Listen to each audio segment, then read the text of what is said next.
how's it going? Hey, Mike. Big Good. Valley Mortgage. Thanthank you. I appreciate that. Yeah, excellent. It's good to see you.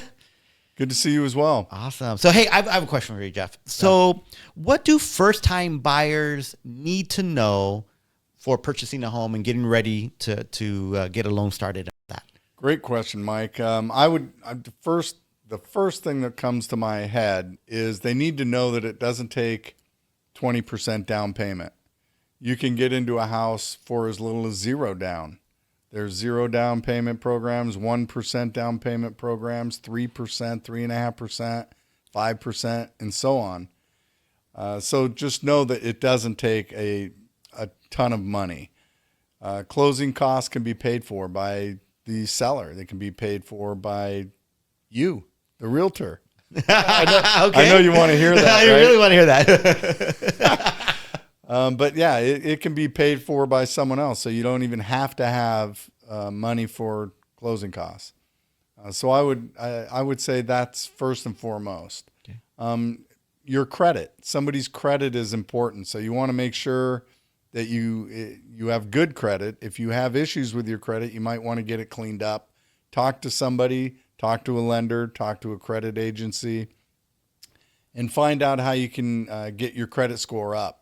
Because the higher the credit score, generally, the better the terms are on the loan. And when I say terms, I mean down payment and rate, interest rate. There is mortgage insurance that's involved when you put less than 20% down. So just understand that. That's the cost of not having the down payment of 20% is mortgage insurance. And your credit score determines your mortgage insurance rate as well. Oh. So it's very important that your credit score is as good as you can get it at the time. Education. Learn what it's like to own a house. As a renter, when something breaks, you're calling the landlord, and the landlord fixes it. But when you own the home and a water heater goes out, for instance, you're the landlord.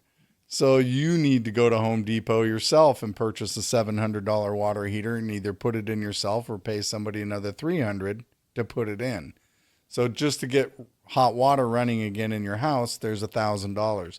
So you need to know and understand that there are expenses to owning a house, but believe me, it's well worth it because over time in the state of California, appreciation kicks in.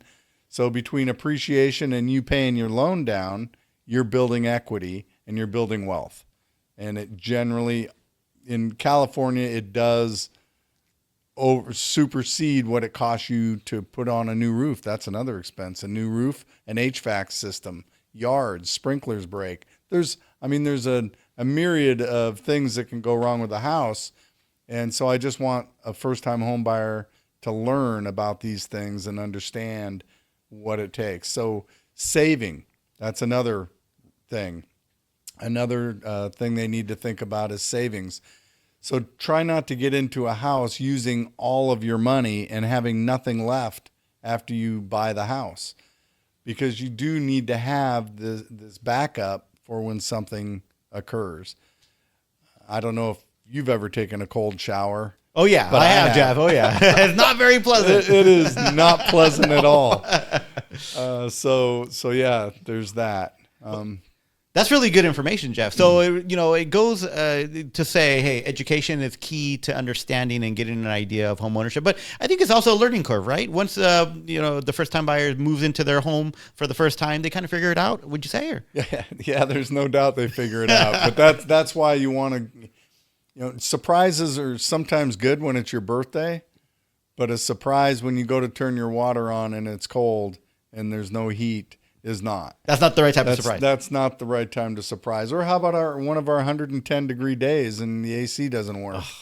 That's a surprise you don't want either. Yep. So I say education, learn what it takes to the expenses of owning a home. And of course, talk to a lender, because a lender is going to guide you through the steps of checking credit. If the credit's low, how to get the credit up. You would have resources for that.